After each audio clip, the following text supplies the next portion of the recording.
Allô, bonjour Henri. Vous pouvez activer votre micro. C'est désactivé.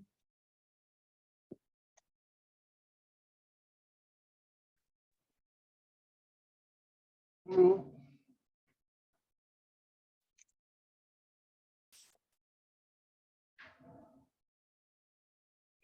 Est-ce que vous m'entendez? Oui, très bien. Vous m'entendez aussi? Oui, très bien, merci.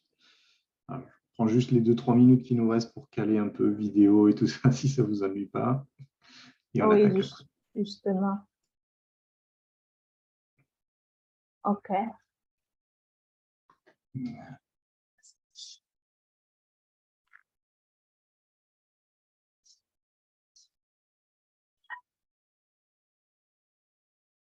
Donc, je suis Ursula Combo, la coordinatrice du Rastoma.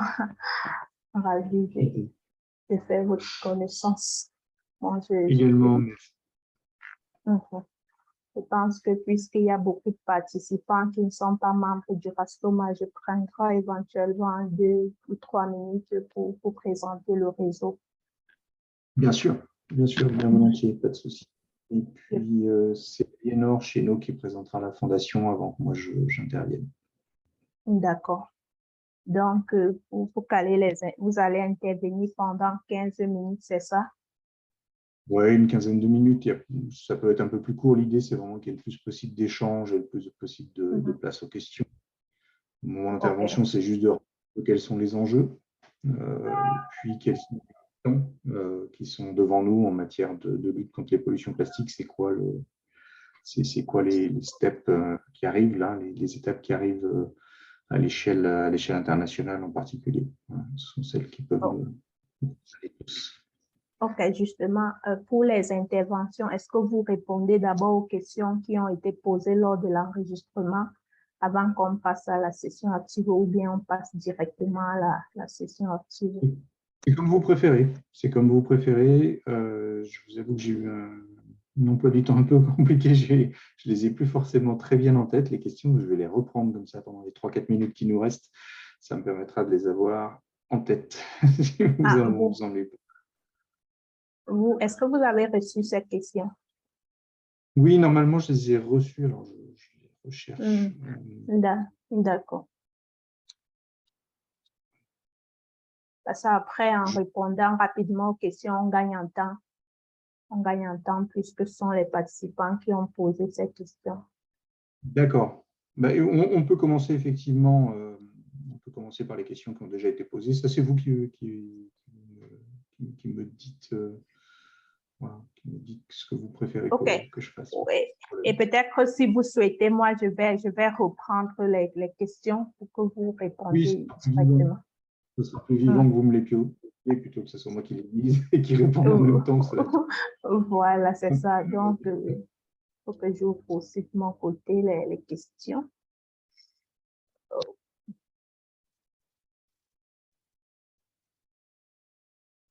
OK, donc c'est vrai que les questions, il y en a beaucoup. Il y a certaines qui sont plus ou moins les mêmes. Oui, ça serait. Oui, en les posant, je vais me rendre compte de ne pas répéter les mêmes questions. Pas de souci. OK.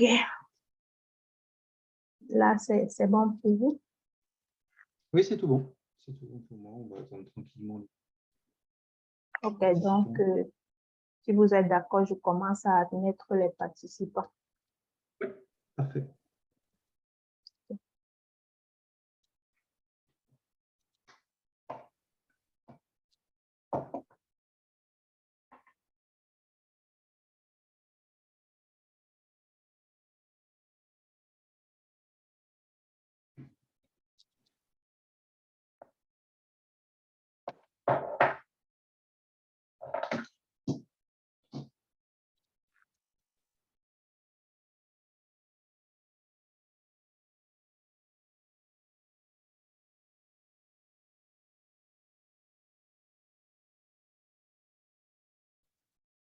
C'est mieux.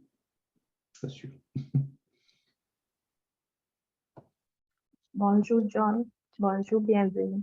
Bonjour Alexandre. Bonjour, comment tu vas? Ça va bien, merci. Alors, Henri Alexandre, c'est le président du réseau Rastoma. Il vient juste là de se connecter. Bonjour à tous. Bonjour Alexandre. Bonjour à tous. Oui, bonjour. Bonjour.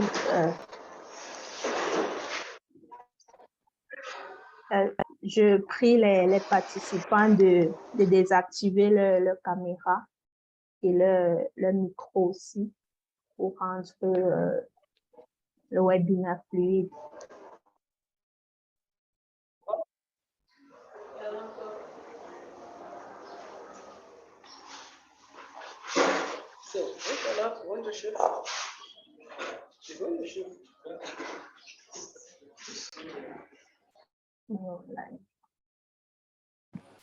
Bonjour. Bonjour. Bonjour Ursula. Bonjour. Enchantée. Salut Henri. Enchantée. Bonjour tout le monde.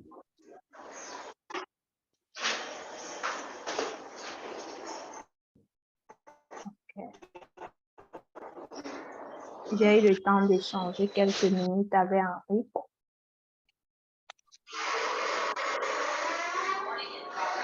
Ouais. Ce qu'on pensait, avant qu'on en a déjà parlé, Ursula, mais si ça te va, que je puisse présenter la fondation brièvement. Et après, peut-être que vous voulez présenter Rastoma aussi brièvement. Et après, on laisse la parole à Henri, comme ça il se présente et il parle du sujet de ce webinaire. T'en penses quoi? Oh oui, c'est ça. On en a déjà parlé. Bonjour tout le monde, à ceux qui arrivent. Ouais.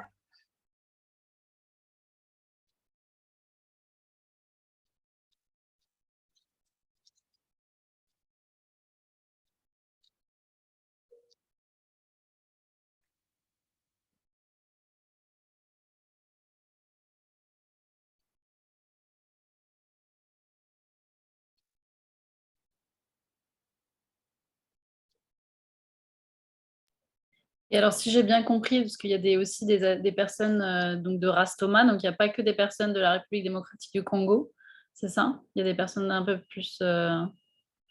Oui, il y a les personnes les membres du Rastoma et Okay. des réseaux frères Rastoma, le réseau d'Afrique de l'Ouest de Wascon et le réseau d'Afrique du Nord, NASNET. Ok, bah, super. Donc là, on attend un peu. Ouais. Jusqu'à combien de minutes avant de lancer? Je pense qu'on peut encore attendre 5 minutes. Hein. Ouais, donc, on peut lancer à, disons, 12h40. Ouais, ça me va, parfait. Ouais, parfait. Je vais lancer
Bonjour Samuel. Bonjour tout le monde. Oui, bonjour.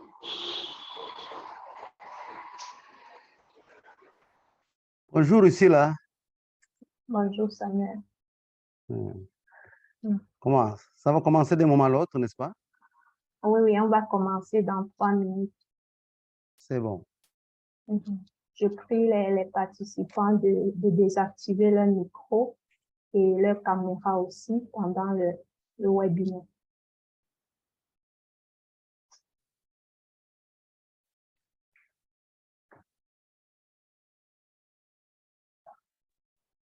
En quoi les caméras gênent?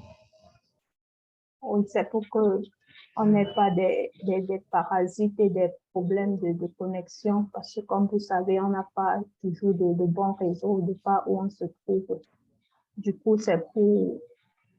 Non, moi, quand les micros sont, les caméras sont allumées, c'est comme on est en présentiel, quoi. Ouais, d'accord. Donc, si quelqu'un voit sa connexion qui peut supporter comment on l'appelle-t-on? Ouais, la bande passante n'est pas toujours forte, elle est faible, surtout de mon côté. Ah, c'est chez vous. Bonjour à tous. Ce qu'on peut faire, c'est juste pour se dire bonjour, allumer les caméras, puis après les éteindre pendant la présentation, juste pour se voir une bonne fois. Et c'est ce que je propose. Mais je suis d'accord avec Ursula, la bande passante risque d'être un peu juste pour certains si on met tous la caméra. OK. Je plus sois ce que dit Alexandre, c'est une bonne idée. Comme ça, nous aussi, on peut vous voir. C'est quand même plus sympa. Donc, allumer là, pendant la phase où on attend quelques personnes, on peut allumer pour se dire bonjour. Comme ça, ce sera bien. OK. Oui, merci, bonjour. Je suis très ravi de participer dans cette conférence. Je suis Jafet Ndoko, le chef de programme de l'ONG Agissons efficacement pour l'environnement. C'est nous qui parlons trop avec notre coordonnateur, M. Edgar Yula. Et il m'avait intéressé de participer à cette conférence et c'est ce qui m'a poussé de se connecter et puis poursuivre ce qui se passe. Donc, le dossier de la gestion de l'environnement, c'est un dossier qui préoccupe tout le monde. Je suis vraiment content de me retrouver parmi vous dans cette conférence. Je pense qu'on ne va pas avoir le merci beaucoup de la présentation. On n'aura pas le temps de faire le tour de table complet. Ce que je vous propose, c'est que vous pouvez faire un petit bonjour et une petite présentation dans le chat très rapide. Comme ça, on peut partager les contacts. Mais on ne va pas faire le tour de table complet. C'est ça. Bonjour Marie, ravi de te voir.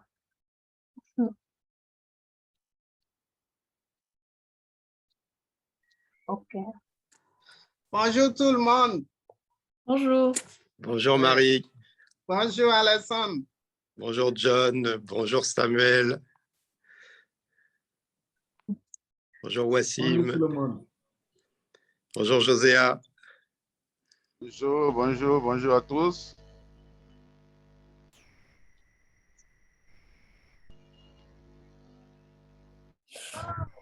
Peut-être qu'on peut commencer, si ça vous va.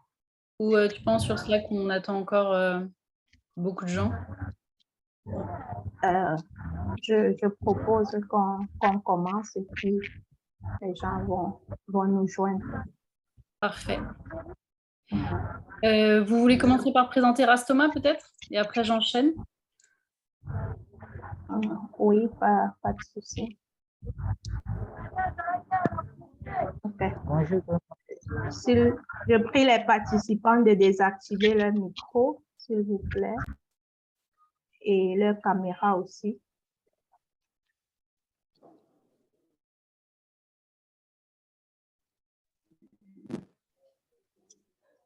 Okay. Bonjour à tout le monde, je suis Ursula Kumbo, la coordinatrice du Rastoma, en charge de la mise en œuvre des stratégies décidées par les membres du conseil d'administration. Oui, Rastoma, c'est le réseau des acteurs et professionnel de la sauvegarde des tortues marines en Afrique centrale. Il est présent sur 6 pays ayant une façade atlantique, notamment le Cameroun, le Congo, la RDC, le Gabon, Sao Tomé et Principe et la Guinée équatoriale. Et le Rastoma est constitué de 10 associations de la société civile et d'une vingtaine d'individus membres et également doté d'un conseil scientifique de 20 membres répartis à travers le monde.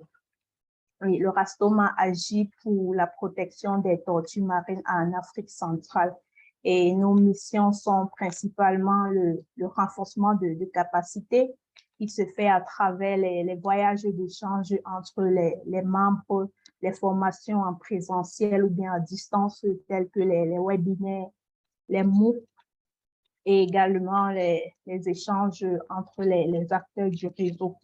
Oui, le Rastoma a également pour mission le développement et la coordination des stratégies régionales de conservation des tortues marines, la structuration et la professionnalisation des acteurs de la société civile qui sont membres du réseau. Et le Rastoma promeut également la conservation communautaire et l'appui aux activités génératrices de revenus. Le Rastoma soutient la recherche et la valorisation des résultats de recherche et très récemment, le Rastoma soutient également l'émergence d'autres réseaux, notamment celui d'Afrique du Nord, le réseau de la conservation de tortues marines en Afrique du Nord, NASNET, et également le réseau de la conservation des tortues marines en Afrique de l'Ouest, WASCON, dont les membres sont ici présents et participent à ce webinaire. Donc, je vais passer la parole à Léonore pour présenter la Fondation Tara. Ensuite, Henri va prendre la parole pour commencer. Et il va dérouler le webinaire pendant une vingtaine de minutes. Ensuite, nous allons procéder à aux réponses des questions qui ont été posées lors de l'enregistrement. Et si vous avez des questions, en plus, vous pouvez lever la main ou bien les poser directement dans le chat. Je vous prie une fois de plus de garder soit vous activer votre micro ou je vous demanderai d'activer. Merci. Merci Ursula. Donc, juste pour vous présenter brièvement, avant de donner la parole à Henri. Henri et moi, on travaille pour la Fondation Tara Océan, qui est la première fondation reconnue d'utilité publique pour l'océan en France. Donc, c'est une science de haut niveau qui est faite à travers le bateau de recherche, le bateau océanographique Tara, qui effectue des missions scientifiques d'ampleur, donc sur plusieurs années, sur les océans du monde entier. Ça représente environ plus de 200 publications dans les revues internationales scientifiques. Et donc, c'est une recherche qui est basée à la fois sur les enjeux biodiversité et climat et sur les enjeux biodiversité et pollution. Donc, Tara, c'est un bateau avec de la recherche en mer, mais c'est aussi toute une équipe à terre basée à Paris, dont Henri et moi on fait partie, qui développe différentes expertises, et donc selon différents axes. Le premier étant d'informer le public, de donner aux citoyens les clés de compréhension pour mieux appréhender tous ces enjeux. Le deuxième étant de former les jeunes générations, de les éduquer à travers de nombreux programmes qui sont développés au sein de la Fondation. Et le troisième, c'est d'orienter les décideurs politiques grâce à l'expertise de Tara pour qu'ils prennent un peu des décisions plus éclairées sur ces enjeux. Et c'est là qu'intervient Henri qui va se présenter par la suite.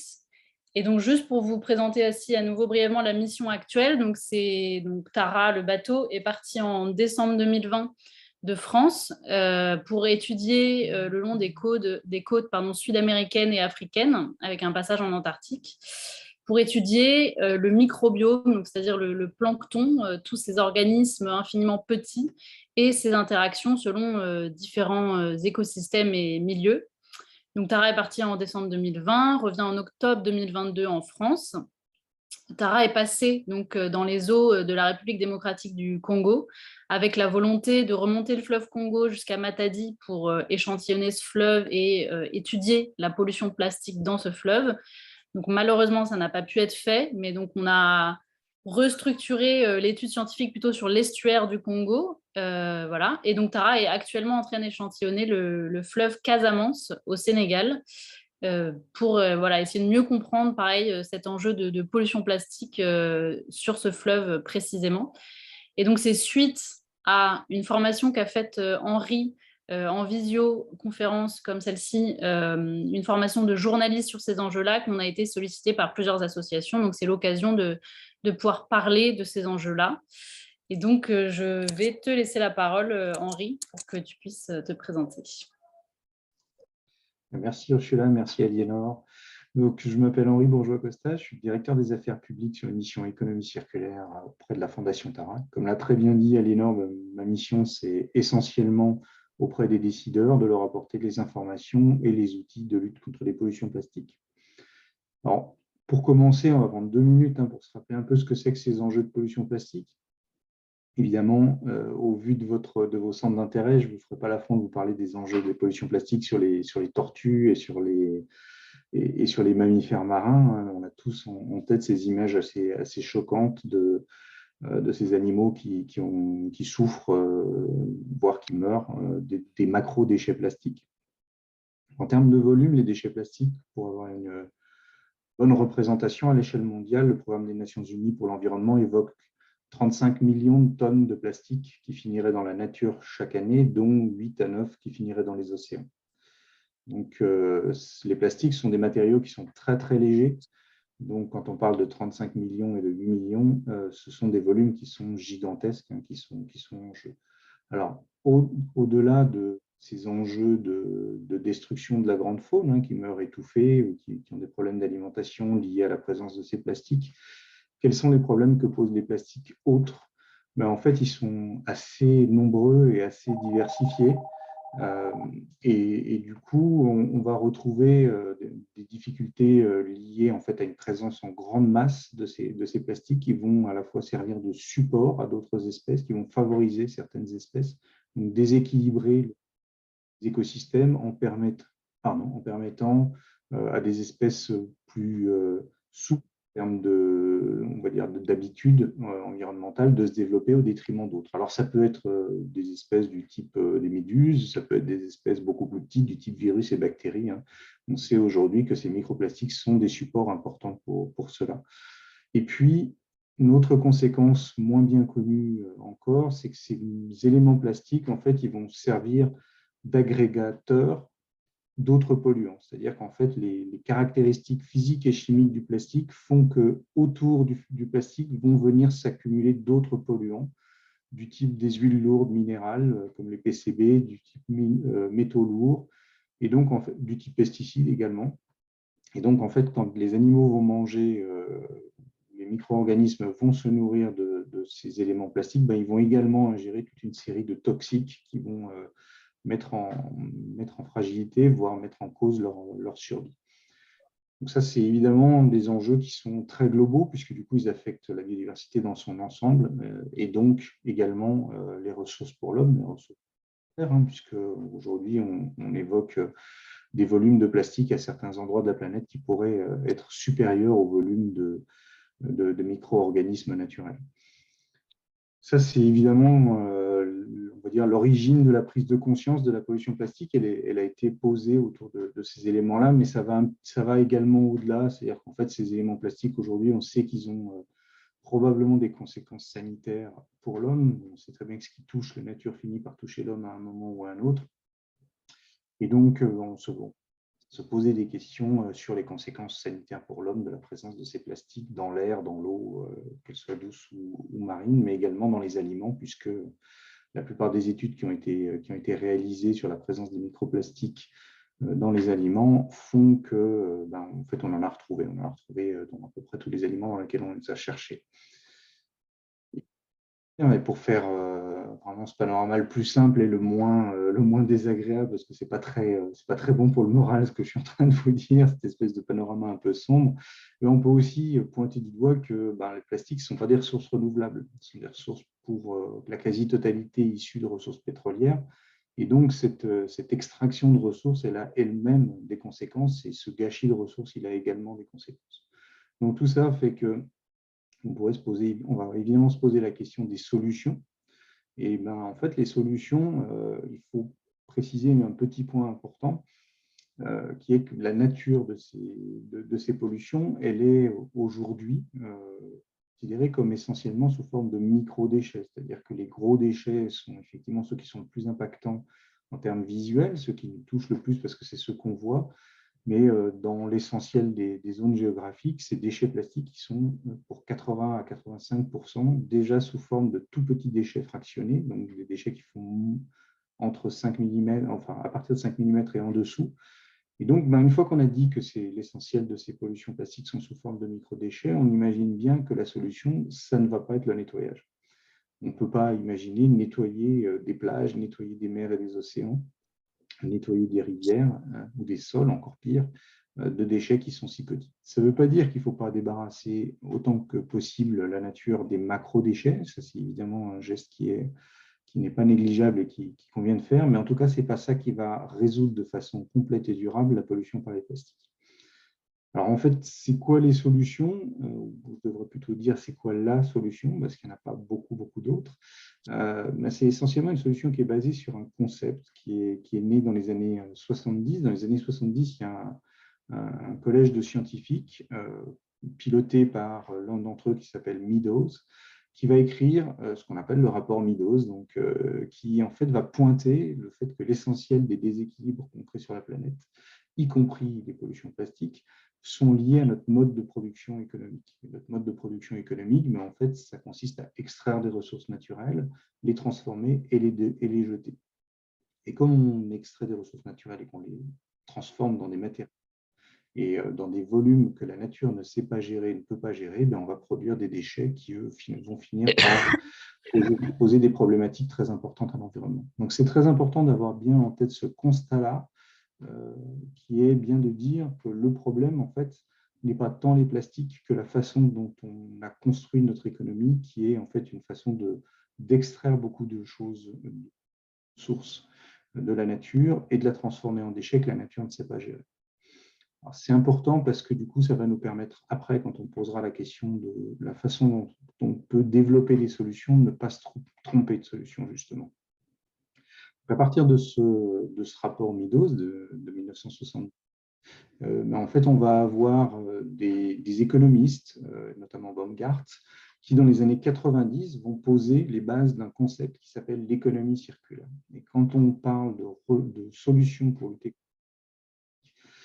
mais en fait, c'est là-dessus qu'on va s'appuyer, c'est sur ce concept d'économie circulaire qu'on va s'appuyer pour développer des éléments de réponse. Alors, qu'est-ce que c'est que l'économie circulaire? L'économie circulaire, effectivement, c'est une économie qui s'inspire de la façon dont on fonctionne la nature. La nature, elle est plutôt économe en ressources et elle est peu créatrice de déchets. Ça, c'est vraiment important. Économe également en énergie. Donc, à partir de ça, en fait, on va essayer de l'appliquer sur les chaînes de valeur, et notamment les chaînes de valeur du plastique, par exemple. Et on va essayer de trouver des solutions pour économiser le plus possible ces matériaux-là, les utiliser quand c'est utile et exclusivement quand c'est utile. Et puis, une fois qu'ils sont en fin de vie, avoir développé des réseaux qui permettent de les recycler. En fait, ce concept d'économie circulaire, on pourrait le résumer en 3 mots: réduire, réutiliser, recycler. Donc, ce sont 3 mots qui sont très, très importants. C'est toute la définition de l'économie circulaire et dans ces 3 mots, réduire, réutiliser, recycler. Ce sont 3 mots qui sont à la fois hiérarchiques et complémentaires. Alors, qu'est-ce que ça veut dire? Ça veut dire que, en fait, réduire, c'est beaucoup plus important que réutiliser, c'est beaucoup plus important que recycler. Donc, ça veut dire que si on prétend faire de l'économie circulaire, ce qui est malheureusement beaucoup le cas actuellement, en disant « je fais de l'économie circulaire parce que je recycle », mais en fait, c'est qu'on est à côté. En tout cas, on est à côté du concept même d'économie circulaire tel qu'il a été posé dans les années 90. Donc, si on veut vraiment s'attaquer à la problématique plastique, il faut qu'on développe l'ensemble des solutions que pose le concept d'économie circulaire, c'est-à-dire se poser la question de la réduction avant tout, réduction des emballages, réduction des produits qui ont un usage très court, en développant des solutions qui peuvent être des solutions de réutilisation, des solutions d'amélioration de la durée de vie des produits. Et une fois que ces produits-là sont en fin de vie, et seulement à ce moment-là, envisager leur recyclage. Donc voilà, c'est ce concept-là en fait qui est vraiment primordial pour arriver à faire émerger des solutions qui soient des solutions pérennes et durables, parce que le grand enjeu qu'on a face aux pollutions plastiques, c'est de ne pas se tromper de cible et de ne pas créer d'autres problématiques qui puissent être pires, qu'on va dire, entre guillemets, en tout cas tout aussi difficiles à résoudre que celle du plastique. Et donc, typiquement, si on a une réflexion qui est exclusivement une réflexion matériaux, en se disant le problème, c'est les plastiques, et non pas le problème, c'est l'usage, mais on risque de voir, par exemple, si on remplace tous les plastiques par du papier ou tous les plastiques par du verre, on risque de voir d'autres problématiques environnementales émerger qui vont être une surexploitation des ressources en sable pour le verre ou une déforestation massive si on va vers le papier. Donc l'enjeu, il est vraiment d'avoir une réflexion profonde sur les usages qu'on a et sur les solutions en les évaluant au mieux possible. Henri, Alors aujourd'hui, je me permets juste de t'interrompre. Est-ce que tu peux parler un peu plus fort parce qu'il y en a certains qui n'entendent pas assez? Oui, alors j'essaye, mais ça va être assez. Désolée. La voix va rebaisser assez rapidement, je suis désolé. Je bouge un petit peu le micro parce qu'il y a la caméra et le micro. Peut-être que vous m'entendrez un petit peu mieux. Pas très agréable. Donc, peut-être qu'on est mieux là. Donc, en fait, ces solutions, qu'est-ce qu'on va on va les déployer aujourd'hui dans différents hémicycles, entre guillemets. L'opportunité qui s'ouvre, qui est la plus grande pour nous et qui s'ouvre devant nous, c'est celle de l'idée d'un traité international sur les plastiques. C'est une idée qui a été actée lors de la dernière conférence des Nations Unies pour l'environnement à Nairobi et qui depuis est déployée et travaillée. Donc c'est un enjeu qui est très très fort, hein, et on peut avoir un texte qui peut être très ambitieux et qui peut nous aider beaucoup.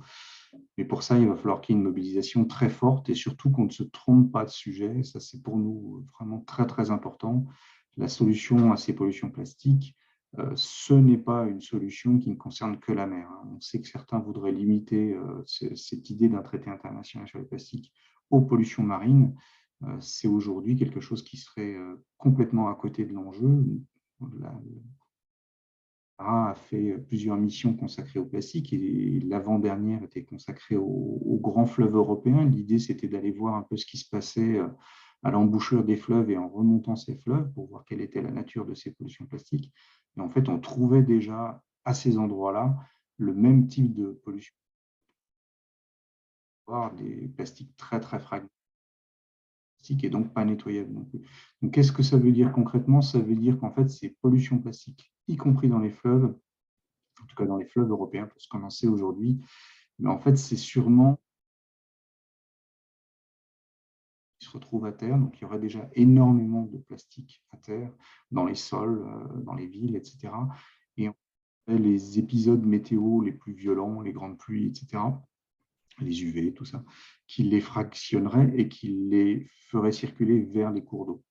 Donc, on a vraiment besoin de couper le robinet de la pollution plastique et pour ça, il faut qu'on repense nos usages de plastique. Voilà, j'espère ne pas avoir été trop long et encore moins trop peu. C'est ça qui est jamais très, très drôle à faire.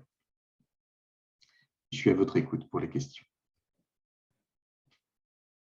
Donc, n'hésitez pas à poser vos questions, soit à l'écrit, soit en levant la main. Comme ça, on vous donne la parole et vous pouvez échanger en direct avec Henri.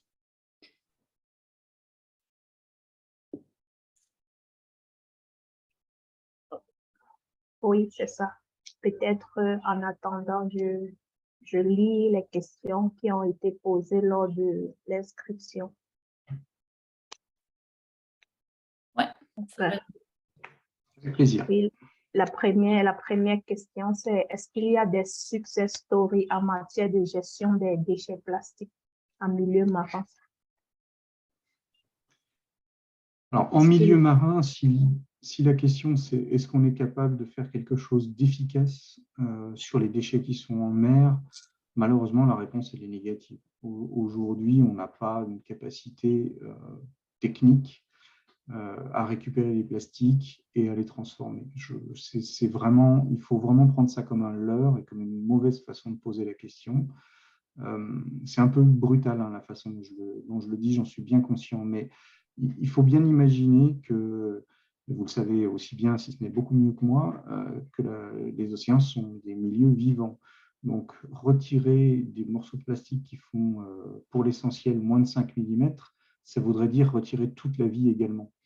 Et donc, en fait, ce concept-là de nettoyage, il pose beaucoup de questions sur son propre impact. Et on avait déjà eu un peu ce type d'interrogation il y a quelques années sur les nettoyages de plages, notamment en Europe, où il y a eu plusieurs études qui avaient démontré que tant qu'on enlevait des gros déchets, on avait un effet très bénéfique pour l'environnement, mais que dès lors qu'on cherchait à enlever les micro-déchets plastiques, et pas que plastiques d'ailleurs, les micro-déchets des plages, ce qui est quelque chose qui se fait assez régulièrement pour des raisons touristiques en Europe, mais en fait, on avait des conséquences qui étaient dramatiques sur l'écosystème et qu'en fait, on faisait beaucoup plus de mal en enlevant ces microdéchets qu'en les laissant. En tout cas, d'un point de vue équilibre de l'écosystème et biodiversité. Donc, c'est quelque chose qui a été suivi de et d'une volonté plutôt de lever un peu le pied sur ce type de nettoyage, en tout cas en se disant qu'il ne fallait surtout pas le faire dans les milieux où il y avait des enjeux de biodiversité.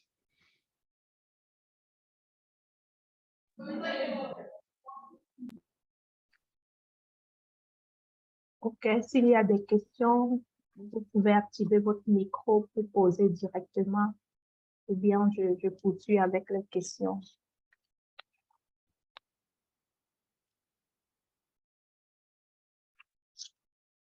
Je ne vois pas de main levée, je vais continuer. Quelle piste technique explorer? Excusez-moi. OK, merci. Je m'appelle Fousseinou Kamara. Est-ce que vous pouvez me faire une piqûre de rappel par rapport à la zone d'intervention et au moyen d'intégrer le groupe en tant que membre pour servir la communauté? Bonjour, Monsieur Camara. On verra ça en marge de la réunion. On prendra votre contact, on vous contactera pour ça. Là, pour l'instant, c'est à propos des questions pour notre expert notre expert plastique, pardon. Donc, je laisse les questions. Ursula, soit tu prends une question, soit ouais, je pense qu'il faut qu'on continue sur les questions. Soit les participants posent leurs questions. Ouais. Tant qu'il n'y a pas de questions, je poursuis avec les questions. Parce que de toutes les façons, ce sont les participants qui les ont posées avant. Oui, on écoute. Alors, je peux poser une question? Oui, bien sûr. Ouais, je voulais savoir entre les macro-déchets et les micro-déchets, lesquels ont plus des effets néfastes sur l'environnement marin? Alors en fait, on va surtout avoir des effets très différents. Donc les macro-déchets, les gros déchets sont essentiellement des déchets qui vont avoir des conséquences sur la macrofaune, donc la grande faune, les oiseaux, les mammifères marins, les tortues. Donc ça va avoir un effet qui est très visible, et c'est pour ça que le grand public en général s'est beaucoup ému et s'est beaucoup mobilisé autour de ces déchets, les tortues qui meurent étouffées ou les baleines qui sont coincées dans des résidus de filets de pêche. Voilà, ce genre d'images qui ont beaucoup marqué l'opinion. En fait, les micro-déchets vont avoir des effets qui vont être très différents. Ça va être plutôt des effets d'intoxication de l'écosystème petit à petit, soit en remplaçant la nourriture, puisque les espèces vont consommer des petits déchets plastiques plutôt que de consommer du plancton, du poisson. Et donc, évidemment, jusqu'à preuve du contraire, le plastique, ça ne nourrit pas beaucoup, pas plus nous que eux d'ailleurs, malheureusement. Et donc, ça va être une première conséquence. La deuxième, c'est celle que j'évoquais avec vous, qui est que ces petits déchets plastiques, ils vont accumuler toute une série de toxiques autour d'eux, Et donc, au-delà de la toxicité même des plastiques, qui va être très, très variable d'un plastique à l'autre, parce qu'on parle de plastique au singulier, mais en fait, on ne devrait pas parler de plastique au pluriel. Ce sont des matériaux qui sont très différents. Si je vous parle d'un polystyrène, ça n'a évidemment pas du tout les mêmes conséquences qu'un polyéthylène ou qu'un polypropylène. Ce sont des conséquences qui sont très, très différentes sur l'environnement. Par exemple, les plastiques styréniques, les polystyrènes, sont des plastiques qui sont intrinsèquement toxiques, c'est-à-dire qu'ils ont une toxicité propre. D'autres, comme le polyéthylène, n'ont pas de toxicité propre. Par contre, ils peuvent véhiculer une toxicité parce que des éléments vont venir se coller sur eux, des PCB, des métaux lourds, des choses comme ça. Et donc, en fait, la toxicité de ces petits plastiques, elle va venir de cet ensemble-là, du fait de remplacer l'aliment dans la chaîne alimentaire, mais également du fait de véhiculer des toxiques ou d'être eux-mêmes toxiques.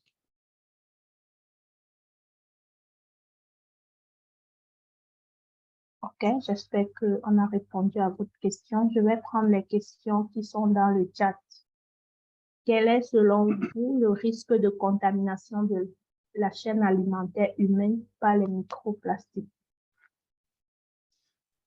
Alors, la chaîne alimentaire humaine, elle est contaminée par les microplastiques. Ça, c'est une certitude aujourd'hui. C'est-à-dire que toutes les études qui ont été faites à l'échelle planétaire ont démontré que les aliments que consomment les humains, et quand je dis les aliments, c'est vraiment les aliments au sens très, très large, puisque ça va de la bière en passant par les moules, voilà, même des choses qui ne sont pas forcément marines sont contaminées par une certaine quantité de microplastiques.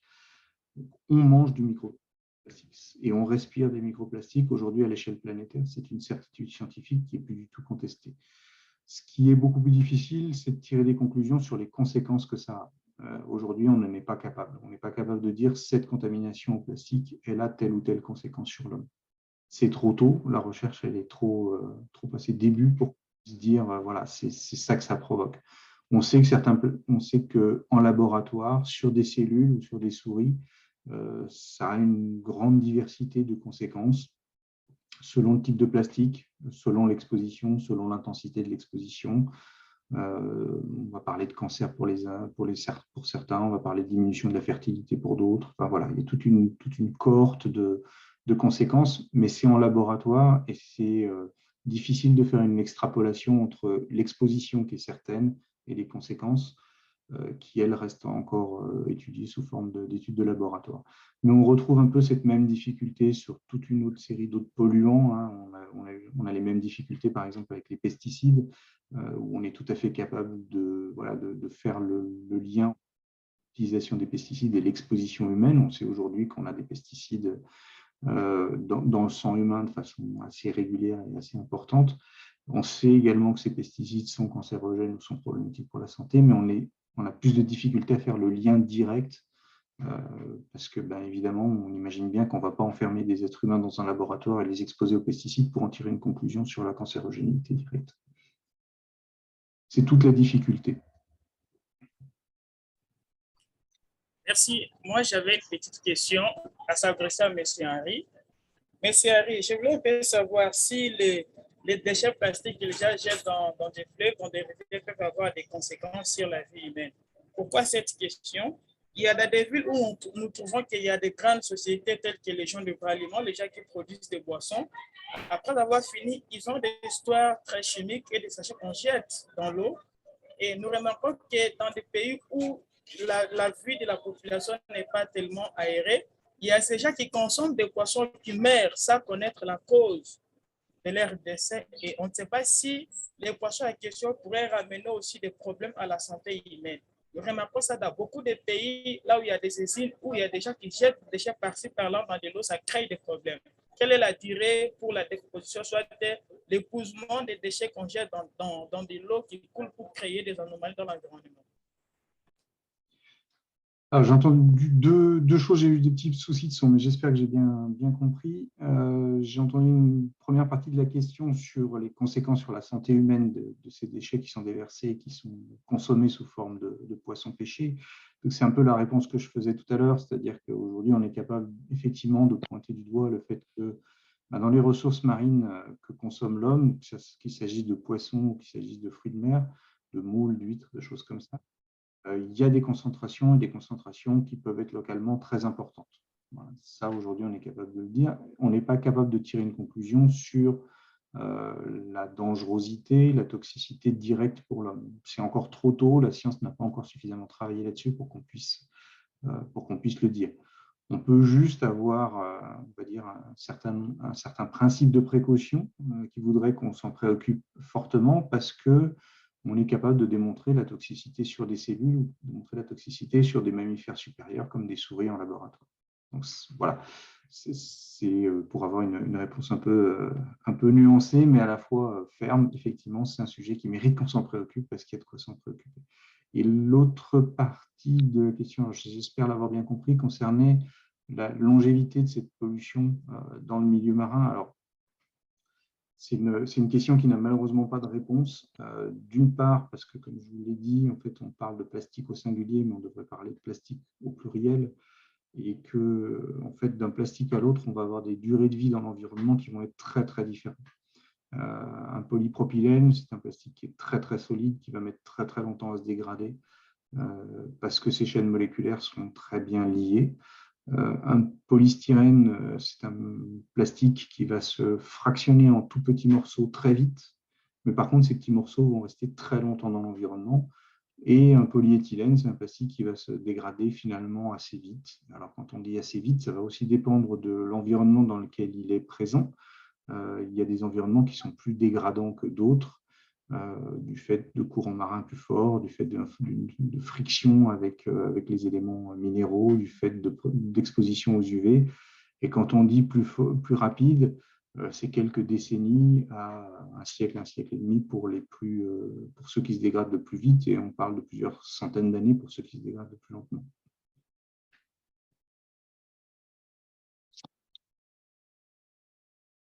Ok, merci Henri. Je vais prendre une autre question dans le chat. La mer côtière est très polluée par les filets abandonnés par les pêcheurs qui piègent en permanence sur les tortues marines et autres ressources halieutiques. On n'entend souvent pas parler. Est-ce possible d'associer les pêcheurs pour les actions pilotes? Ça, c'est la première question. La deuxième question, est-ce que Tara Ocean peut associer ce type d'évaluation en Afrique?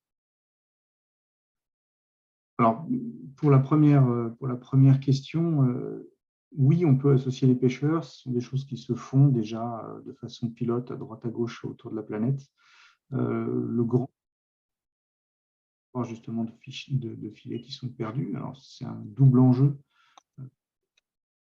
L'environnement, évidemment, et c'est ça qui nous intéresse aujourd'hui, mais c'est également un enjeu économique pour les pêcheurs. Alors, il y a différentes solutions qui sont expérimentées aujourd'hui, et notamment des solutions qui sont intéressantes parce qu'elles consistent à équiper les plus grands filets, ceux qui sont les plus problématiques, de balises GPS, et donc quand ils sont perdus, de pouvoir intervenir assez rapidement pour pouvoir les récupérer, parce qu'on est capable de les localiser un petit peu mieux.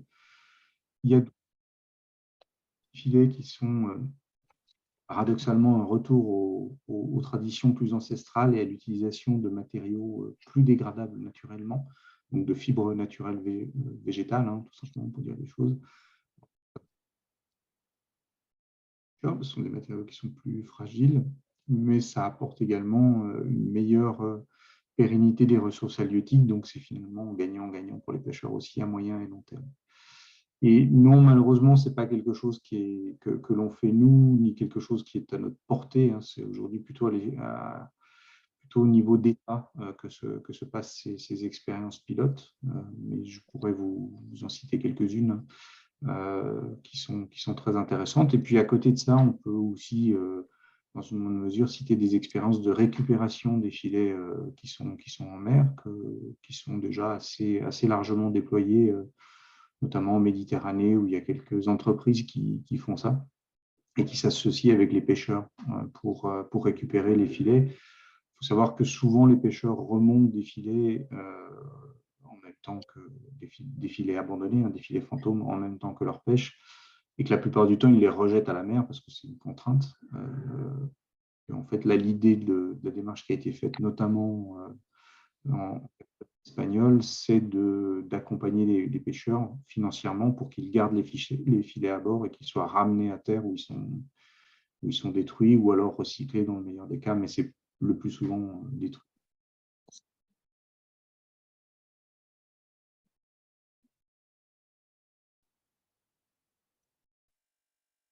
Ok. Et oui, la question avec deux volets. Le deuxième volet, c'est est-ce que Tara Ocean peut s'associer à des évaluations de ce type en Afrique? Non, alors c'est ce que je répondais de façon peut-être pas très, pas très claire, je suis désolé, c'est plutôt des démarches qui sont portées par des gouvernements, parce que ce sont des démarches qui mobilisent une question qui est assez complexe. Ok, merci. Il y a encore une autre question. Je ne sais pas si c'est une question plutôt qu'une remarque. Je pense que les microplastiques peuvent contribuer à la réduction de la biodiversité. Donc, peut-être je vais reformuler. Pensez-vous que les microplastiques peuvent contribuer à la réduction de la biodiversité? Oui, sans aucun doute. Aujourd'hui, ça a été largement démontré qu'il y a des effets délétères sur les écosystèmes et que donc ça contribue à la réduction de la biodiversité au sens complet du terme, c'est-à-dire à l'équilibre des écosystèmes et à la diversité des espèces et à la quantité des espèces et à leur diversité génétique. Tout à fait. Ok. Une autre question qui est dans le chat. S'il vous plaît. Merci, Harry. Moi, j'ai une petite question encore de plus. Moi, j'espère que les activités humaines ont toujours des conséquences sur la biodiversité. Quand les gens coupent la forêt, les gens exploitent mal les poissons dans les rivières, les gens font la chasse, si on veut dire. C'est ce qui révèle qu'il y a un problème de survie, ce qui pousse les gens à exploiter ce qui sont comme ressources. Et ce qui cause mal, c'est quoi? Il y a des fois des organismes qui arrivent pour dire que non, voilà, par exemple, il y avait une forêt qui était communautaire où il y avait les activités humaines dans cette forêt. Et dans quelques temps, il y a eu des recherches pour dire que non, voilà, nous avons des espèces, par exemple, à protéger, soit à conserver dans cette forêt. Et vous signez des cahiers de charges avec la communauté locale, donc vous êtes obligé de leur rendre ces cours, de leur porter ces cours, parce qu'ils dépendaient beaucoup plus de cette forêt. Or, normalement, il y a des cahiers de charges qui se signent sans tenir compte de ce que vous signez comme accord avec les autochtones. Et c'est ce qui pose problème. Mais si on dit aujourd'hui suspendre que les gens n'utilisent pas les ressources pour protéger, conserver la biodiversité, moi je pense que pour cette question de la gestion de la biodiversité posera toujours un problème. Je suis également chercheur en conservation de la biodiversité. Des fois, nous faisons des terrains. Tu arrives dans un endroit où vous lisez la vie sociale de la communauté. Ça fait mal, ça me pousse même à pleurer parce que la logique de cette population, de la manière dont vous avez pris des décisions de leur aider, ne se réalise pas par des partenaires et c'est ce qui fait mal. C'est pour laquelle la question de la gestion de la biodiversité posera toujours un problème de jour au jour. Voilà un peu ce que je pourrais parler, soit contribuer par rapport à cette conversation.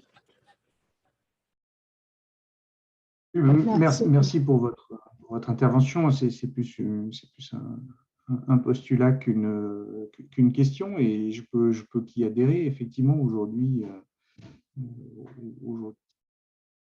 social, philosophique et global de la relation de l'homme à son environnement qui se pose. Moi, je reviens à mes petits plastiques, parce que mon domaine de compétences, malheureusement, ça s'arrête là. La problématique des pollutions plastiques, c'est qu'aujourd'hui, c'est une problématique qui est très, très globale. Donc, c'est une problématique qui, malheureusement, n'aura pas de solution exclusivement locale, contrairement à celle d'une gestion de forêt ou celle d'une gestion d'un écosystème ou celle d'une gestion de ressources telle ou telle. Aujourd'hui, de la planète où il n'y a aucune activité humaine et pour autant il y a des enjeux de pollution plastique et on pense notamment aux pôles qui sont très étudiés par Tara, qui sont des endroits sur lesquels il n'y a quasiment aucune, en tout cas l'Antarctique, lui, il n'y a aucune activité humaine économique et pour autant la pollution plastique, elle est bien présente. Donc, ça veut dire qu'effectivement, ce sont des pollutions qui dépassent complètement les frontières, qui dépassent complètement les solutions locales et qu'il faut qu'on pense à l'échelle globale. Et c'est tout l'enjeu d'ailleurs des textes internationaux de demain.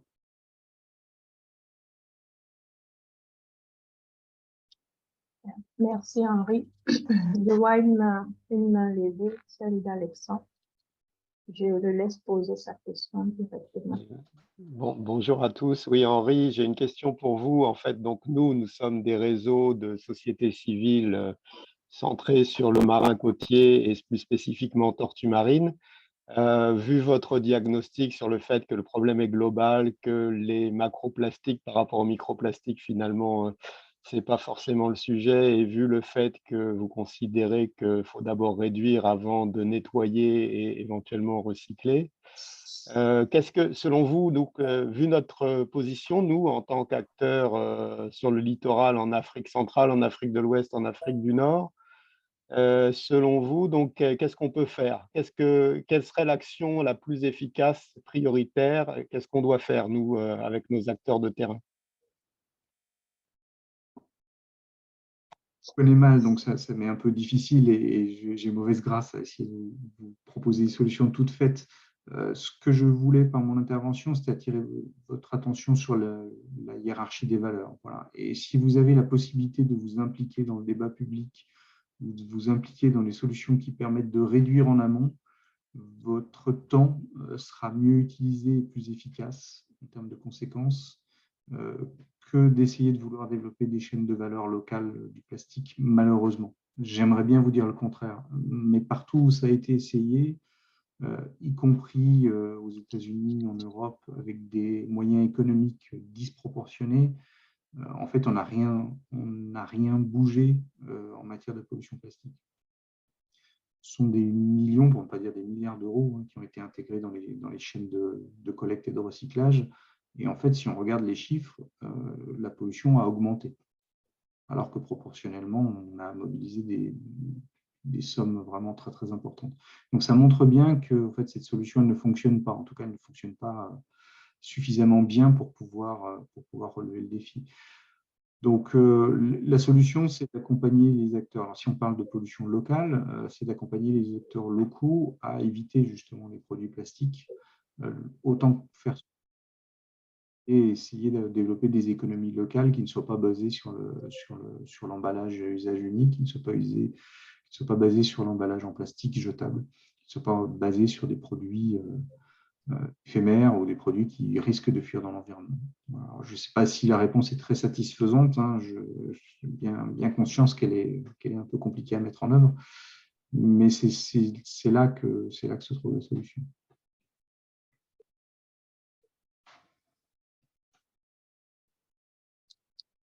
Je vous sens sans voix. J'espère que je ne vous ai pas perdu ou coupé dans votre... OK. Merci beaucoup, Henri. Il y a une autre main levée, ONG. Merci. Nous sommes là pour poser la question de savoir par rapport à des stratégies que la France a mis en place où nous avons constaté que ces pays-là qui sont considérés comme les centres de liquidation, soit de consommation des déchets, où la communauté en soi n'est pas sensibilisée quand ça concerne les conséquences négatives des déchets plastiques dans leurs environnements. Ainsi, nous posons la question de savoir quelles sont les stratégies pour essayer de réduire, comme avait dit Henri, réduire ces déchets dans de tels milliers avant que cela ne puisse arriver dans les autres. Est-ce que peut-être vous pourriez poser votre question sur le chat, parce qu'en fait, on vous entend très mal. Oui. Je sais que c'est que moi, Moi, mais... je ne vous ai pas compris, je suis désolé. Ouais. Non.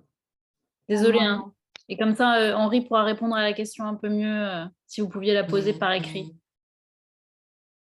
OK. Moi, j'espère que s'il vous plaît, Monsieur Henri, je pense que j'ai suivi la question posée par mon coordonnateur. Il pose une question de savoir, quelles sont les stratégies émises par vous, si possible, pour essayer d'éradiquer les gens qui utilisent des déchets plastiques, soit des sachets, d'une manière très mal, pour ne pas arriver que ces sachets puissent arriver au niveau des mers et des océans? C'est ça la question du coordonnateur. Il voulait savoir des stratégies mises en place pour faire en sorte qu'on éradique des déchets là avant que cela arrive au niveau de la mer. C'est ça la question du coordonnateur. Ok, très bien. Très bonne question, merci beaucoup. Du coup, la réponse, c'est à la fois très simple et très compliquée. Très simple, en fait, dans le sens où la stratégie, elle consiste à ne surtout pas s'intéresser, ne surtout pas se focaliser sur le consommateur. Et très compliqué parce qu'en fait, l'idée, c'est d'aller travailler avec ce qu'on appelle les metteurs en marché, c'est-à-dire les industriels, et donc les gouvernements également pour définir des règles du jeu. C'est une solution quasi inatteignable que de sensibiliser l'ensemble d'une population et de motiver l'ensemble des citoyens à avoir des gestes qui sont efficaces parce que tout le monde n'a pas les mêmes moteurs, tout le monde n'a pas les mêmes logiques et puis qu'il y a beaucoup d'autres choses qui pèsent sur un consommateur ou sur un citoyen que simplement le discours que peuvent véhiculer des ONG comme vous et nous. Et du coup, en fait, on a fait en France énormément de sensibilisation à la gestion des déchets, énormément de sensibilisation au tri, au recyclage, etc.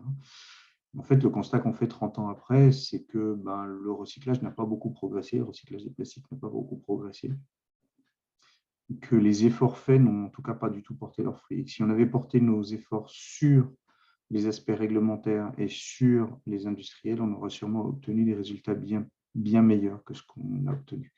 Donc, l'idée, c'est effectivement ça.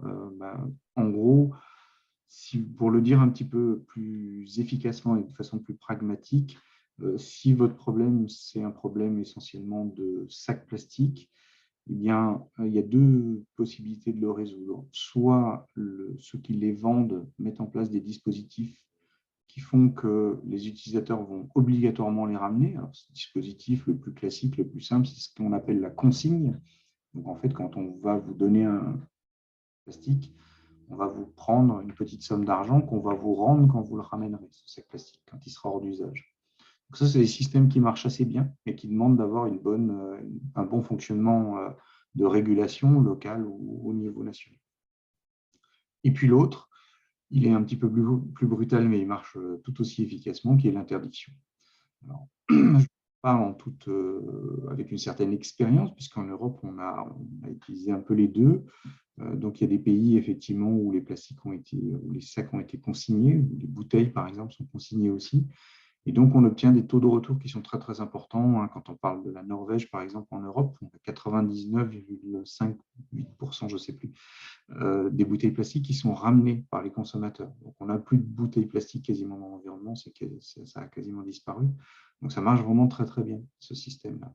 Et puis, sur les sacs plastiques, par exemple, il y a des pays comme la France qui ont réglementé, qui ont interdit la vente et la distribution des sacs plastiques parce que les industriels ne voulaient pas mettre en place de consignes.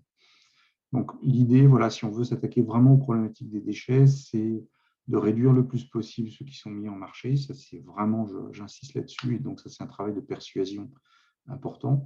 Et puis également de trouver des solutions pour éviter ce qu'on trouve dans la nature. Et donc, ces solutions, elles peuvent être réglementaires et de contraintes, ou alors elles peuvent être, on va dire, opérationnelles. Et dans ce cas-là, ça passe par des solutions de qui sont les plus efficaces en général.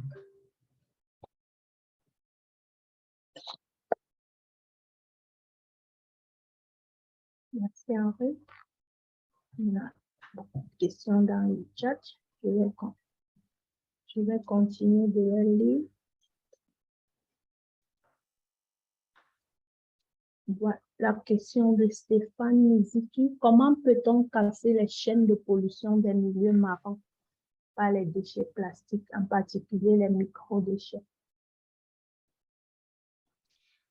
Alors, c'est toujours cette fameuse règle des 3 R qu'on va appliquer de façon globale. L'enjeu vraiment à l'échelle planétaire aujourd'hui, c'est une réduction massive des plastiques qu'on utilise et qu'on vend.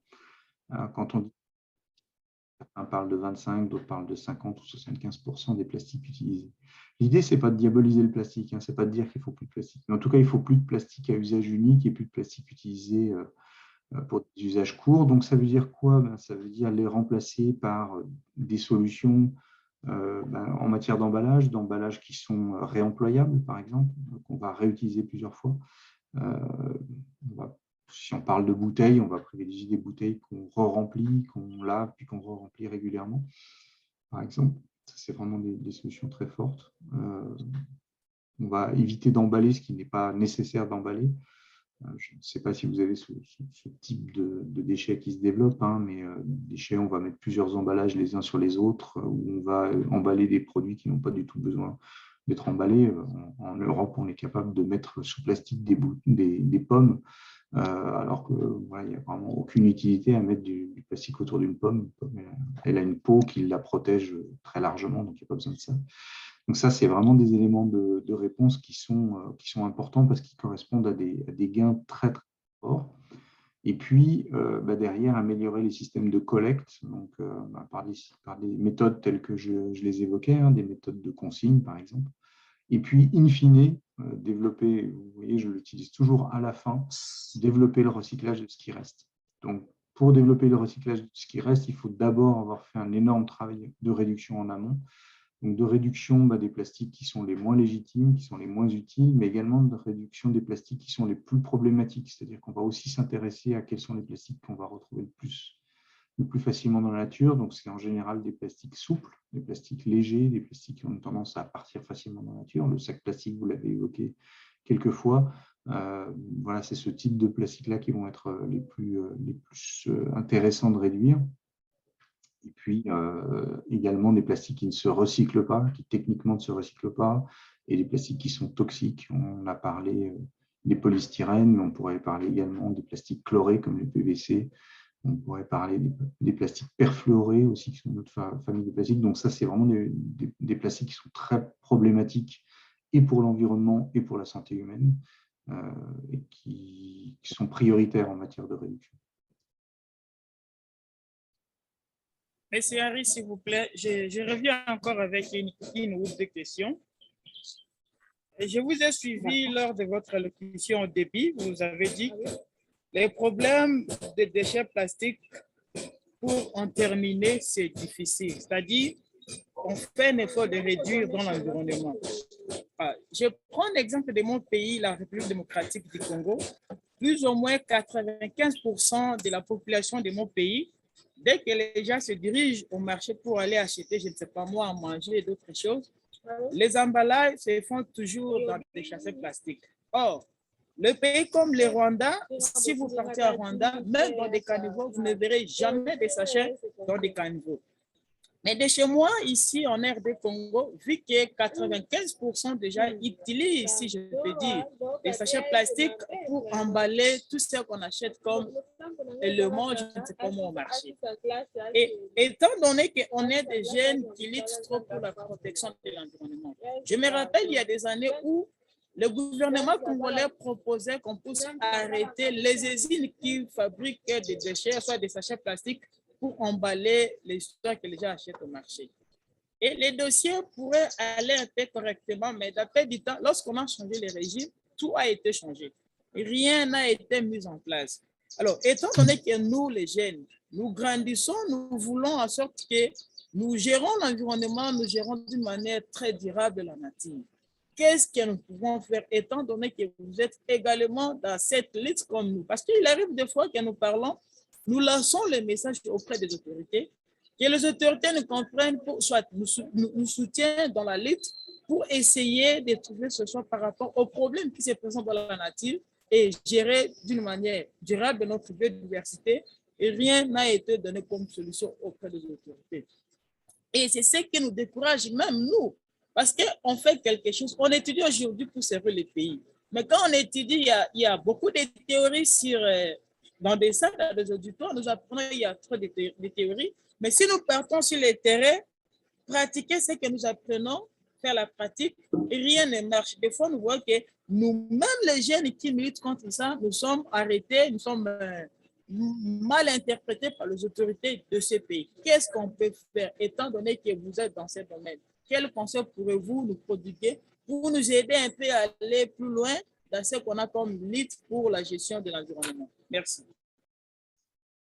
Merci pour votre question. Alors, la première partie de la réponse, ne la prenez pas au sérieux et un petit peu quand même.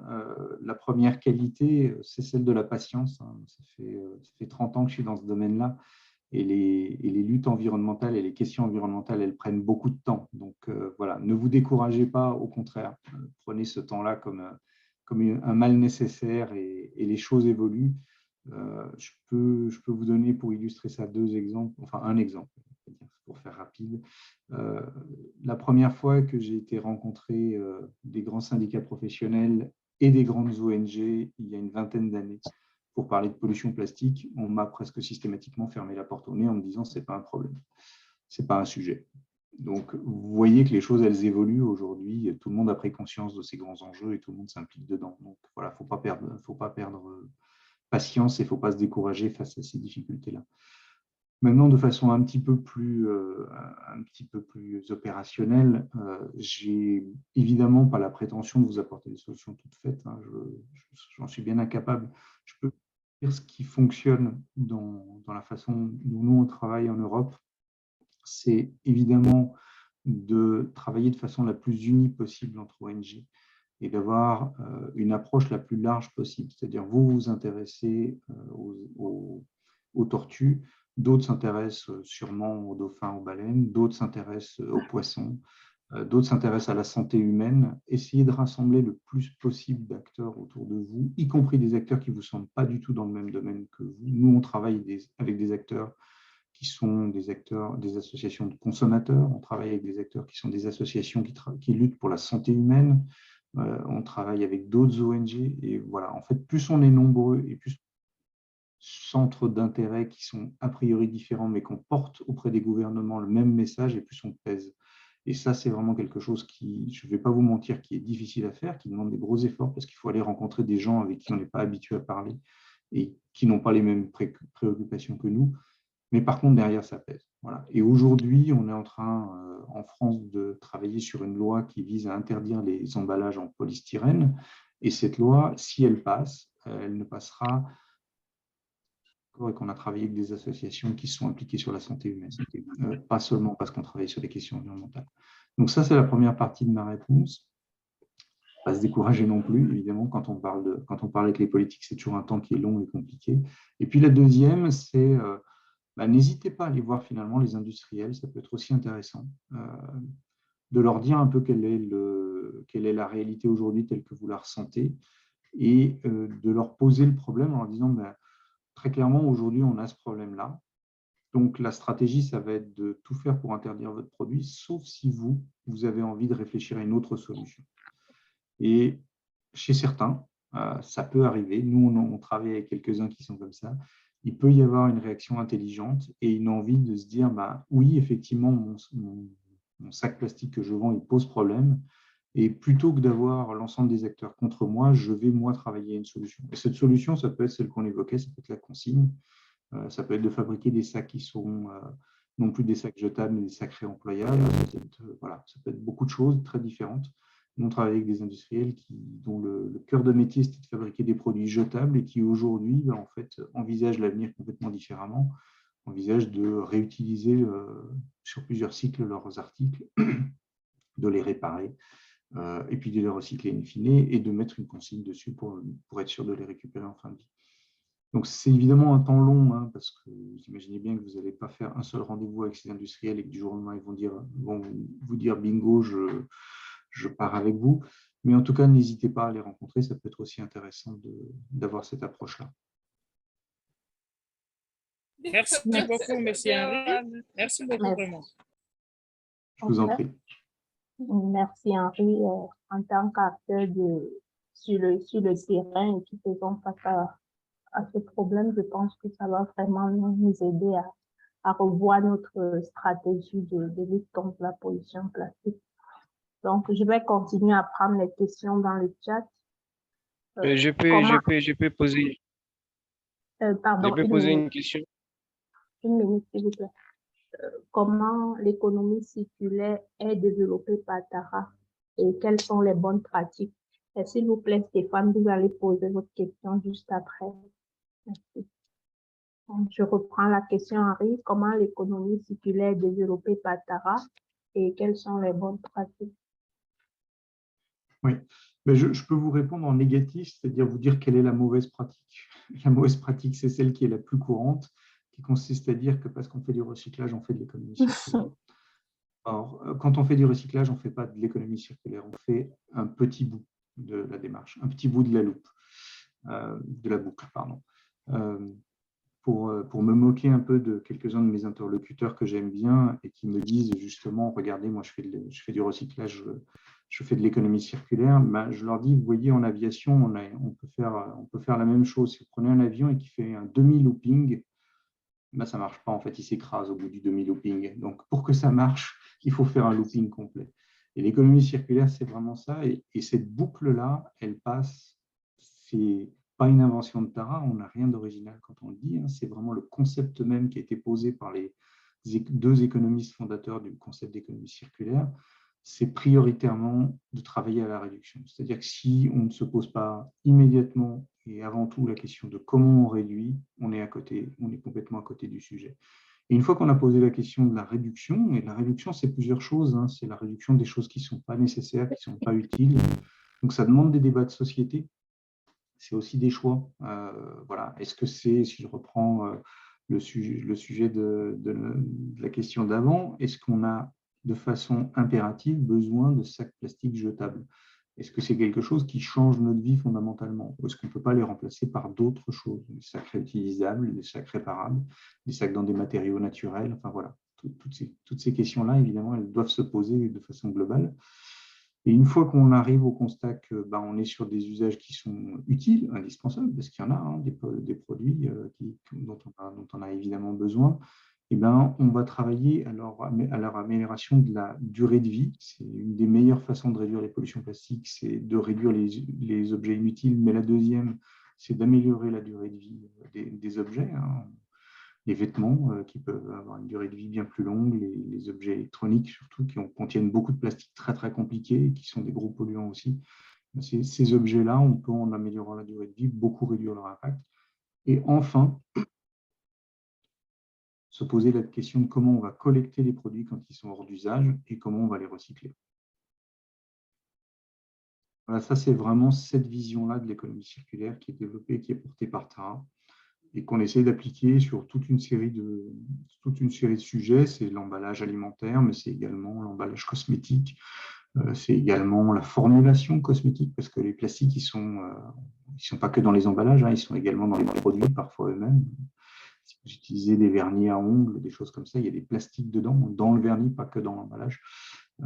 On utilisait comme ça toute une série dans les peintures aussi. Enfin, voilà. Donc ça, c'est aussi des plastiques sur lesquels on travaille. On essaie de se poser la question de comment on peut les réduire, parce que ceux-là, ils ne sont évidemment pas collectables. Ceux-là, quand ils sont finis, quand ils sont en fin de vie, ils sont dans la nature. Alors, ce n'est pas eux qui représentent le plus gros des volumes, hein, mais par contre, c'est des plastiques qui sont très particuliers et qui présentent des toxicités souvent assez fortes parce qu'ils sont mêlés à d'autres produits chimiques. Bien avoir en tête cette idée de boucle et cette idée de hiérarchie des 3 R. Ça, c'est vraiment important. S'il y avait un message à retenir, je pense aujourd'hui, j'espère que vous retiendrez celui-là.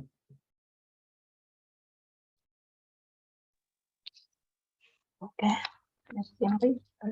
C'est toujours une question du même participant.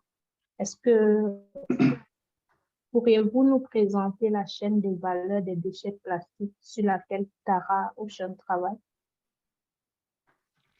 On travaille sur plusieurs. Alors, la plupart, on n'a pas le droit d'en parler parce qu'on a des accords de confidentialité avec les entreprises avec lesquelles on travaille, mais je pourrais vous donner une qui est assez simple et pour laquelle j'ai le droit de donner des détails, qui est celle de l'eau. On est un très gros consommateur d'eau en bouteille, malheureusement. Alors qu'on a de l'eau très potable au robinet, on consomme encore beaucoup d'eau en plastique. Et donc, nous, en fait, ce qu'on porte, c'est deux choses. C'est une réduction très importante du volume des bouteilles vendues. Et donc, pour ça, ça veut dire qu'on essaie de pousser les industriels et le gouvernement à interdire les petites bouteilles, les petits formats, toutes les bouteilles qui font moins de 50 centilitres, 75 centilitres, parce que finalement, on achète plus de plastique que d'eau, donc ça n'a juste pas de sens. Ce n'est pas un vrai avantage pour le consommateur. Et puis, de développer, au contraire, continuer vraiment à acheter de l'eau en bouteille, donc plutôt des volumes qui sont des volumes de 8 litres, et de 12 litres. C'est ceux-là qui sont en jeu en Europe et en France en particulier. Et puis d'avoir une consigne sur ces bouteilles-là, c'est-à-dire que quand vous allez acheter votre bouteille d'1,5 litre ou de 8 litres, eh bien, on va vous prendre quelques euros, quelques centimes d'euros, pardon, qu'on va vous redonner, qu'on va vous rendre quand vous allez ramener l'emballage. Donc ça, c'est un modèle qui marche très bien, qui a déjà beaucoup été expérimenté dans d'autres pays. Je parlais de la Norvège, mais je pourrais parler de l'Allemagne ou de la Lituanie. Ce sont des pays où il y a des taux de retour de bouteilles qui sont tous au-dessus de 98%, et certains, c'est même quasi 100%, 99,8%, 95%. Donc ça montre en fait qu'il n'y a pas forcément une réponse unique, mais qu'on va, dans cette échelle de valeur de la bouteille plastique, on va essayer d'imbriquer tous les R. Donc le R de la réduction en supprimant les petits volumes, le R de la réutilisation, parce qu'on est aussi en train de pousser un certain nombre d'acteurs de l'eau à vendre de l'eau en vrac, c'est-à-dire qu'en fait, il y a des robinets dans certains points de vue où on puisse remplir, point de collecte, pardon, où on puisse remplir sa gourde directement avec de l'eau potable, avec de l'eau qui est de l'eau de qualité, mais où on ne génère pas de déchets, puisque du coup, on va réutiliser sa propre gourde, sa propre bouteille plusieurs fois. Et puis enfin, sur les bouteilles qui restent en plastique à usage unique, il va avoir une stratégie autour de la consigne, de la récupération et du recyclage. Ça, c'est une chaîne de valeur vertueuse, en tout cas meilleure que celle qui existe sur la bouteille d'eau. Peut-être qu'on donne la parole à Stéphane, parce qu'après, Henri ne va pas pouvoir rester non plus trop longtemps. Oui, je devrais vous abandonner dans une dizaine de minutes, j'en suis désolé. OK, merci. S'il vous plaît, avant que Stéphane ne prenne la parole, je vais juste rebondir sur ce qu'Henri a dit. Lorsque les industriels récupèrent les bouteilles dans la chaîne de valeur sur laquelle vous travaillez, qu'est-ce qu'ils font des bouteilles? Est-ce qu'ils les réutilisent ou bien ils en font plutôt autre chose?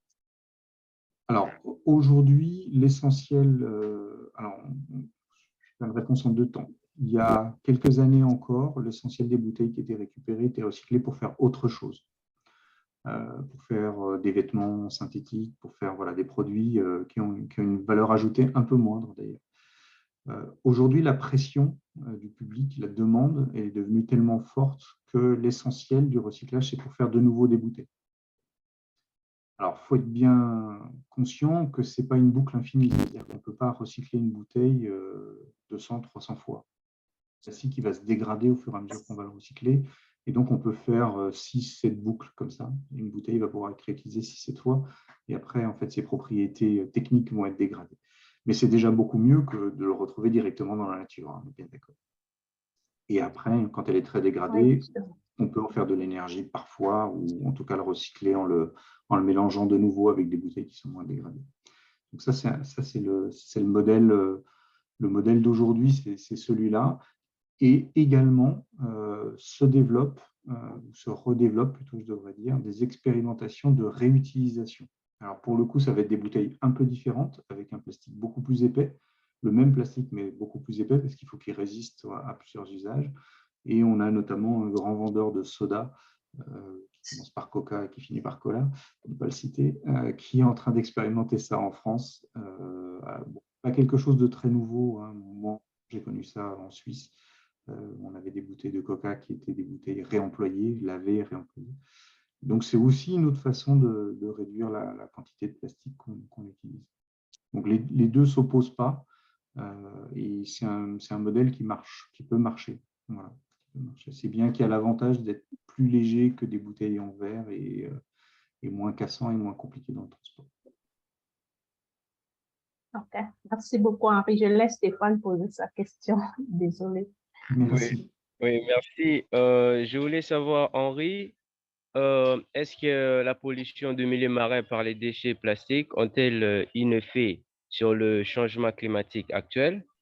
Et ensuite, j'aimerais savoir si on peut prendre en un mot la formule sachant qu'on ne peut pas éradiquer directement les déchets, la formule qu'on peut utiliser de temps en temps pour réduire la pollution de milieux marins par les déchets plastiques. Merci. Merci déjà pour cette très bonne question sur le réchauffement climatique et le lien entre pollution plastique et réchauffement climatique. C'est un sujet qu'on a souvent et qui pourtant est très très important. Il est très important pour deux raisons.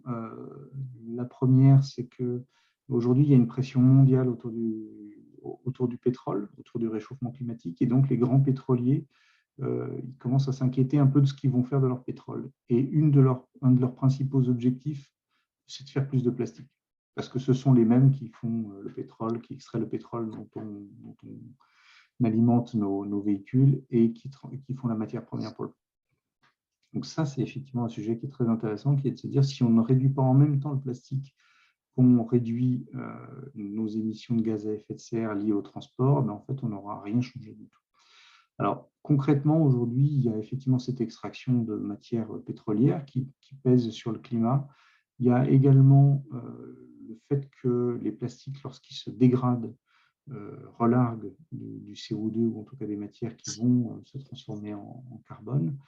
Et également une toxicité, ça c'est des études qui sont assez récentes, une toxicité de certains plastiques sur les microalgues marines et qui du coup réduisent la capacité des microalgues marines à stocker du carbone, notamment les diatomées.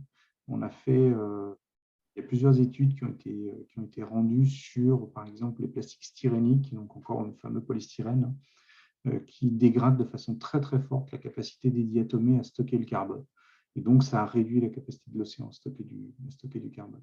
Donc, il y a bien un lien, et vous avez tout à fait raison de poser la question. Lutter contre les pollutions plastiques, c'est également lutter contre le réchauffement climatique. Ça va avec. Vous avez tout à fait raison. Et sur la deuxième partie de la question que j'ai un peu perdue, je suis désolé.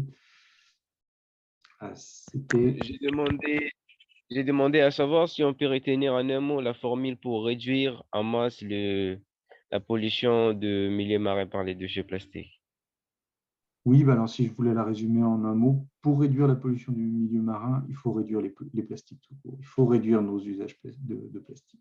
Il faut qu'on réduise les volumes qui sont vendus, les volumes qui sont distribués. C'est vraiment la formule. Alors, je ne sais pas si elle est magique, hein, parce qu'elle demande un peu de travail pour la mettre en œuvre, mais en tout cas, c'est celle qui est efficace.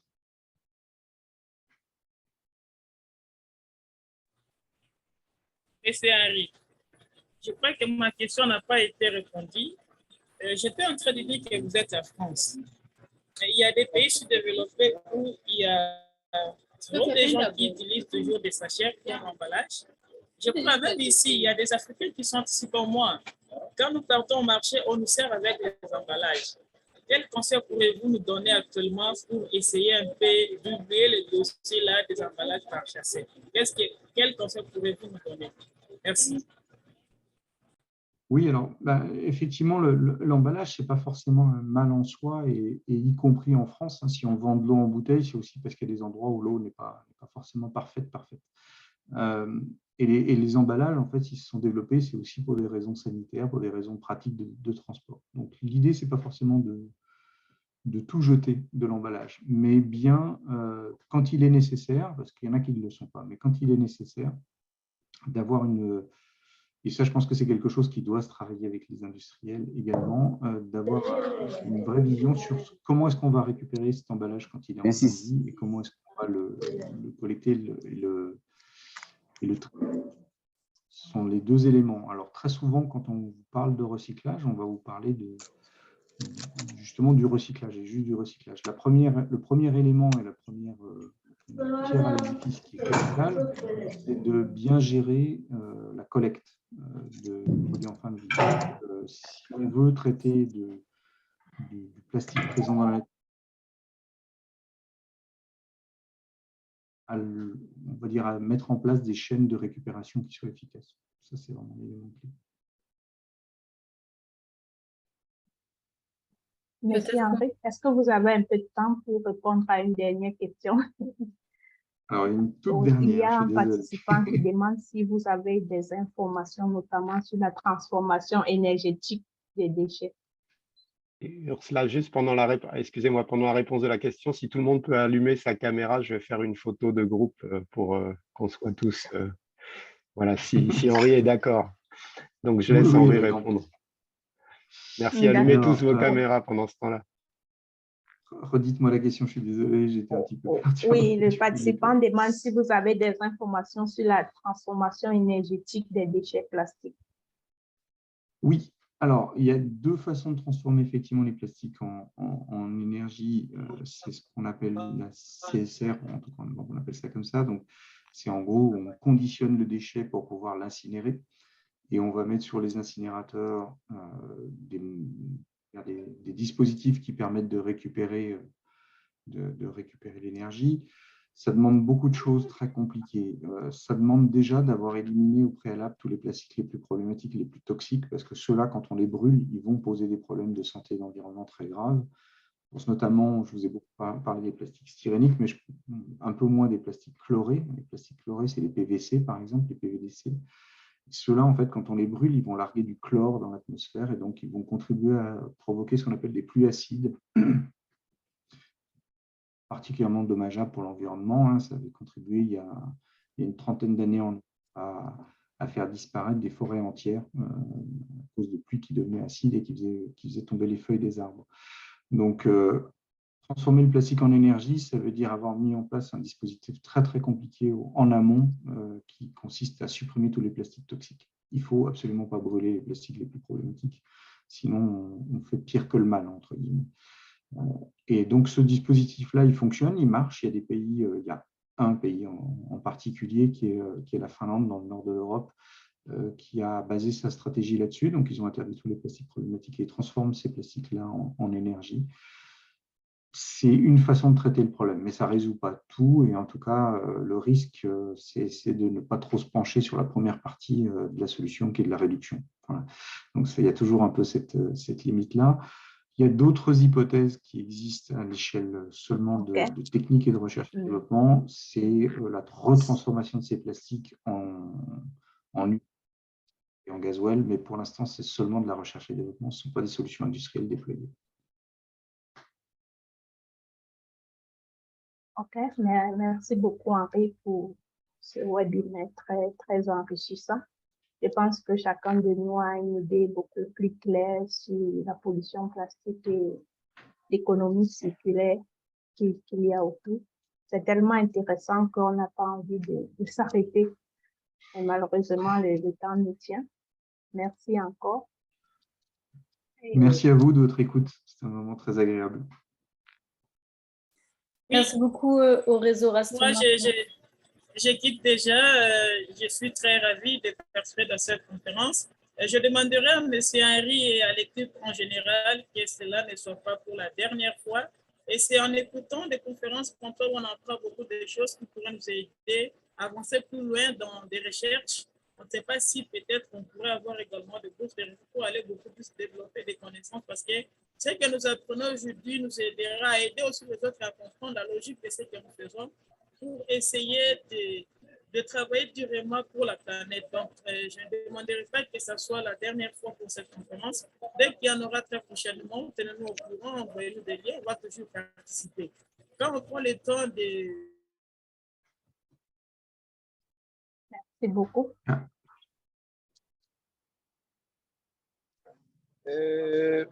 Madame, nous vous remercions pour cette conférence et nous aimerions que maintenant qu'il y ait un peu la forte mobilisation et la sensibilisation dans les différents pays en voie de développement, entre autres d'abord dans mon pays également, pour voir à quel niveau on peut faire comprendre aux gens c'est quoi les conséquences de ces plastiques dans l'environnement, mais aussi dans nos cours d'eau, les rivières, les fleuves et océans. À ce mot, nous vous remercions et nous disons merci à la Fondation Tara de pouvoir nous partager ces liens afin qu'on puisse participer dans cette conférence.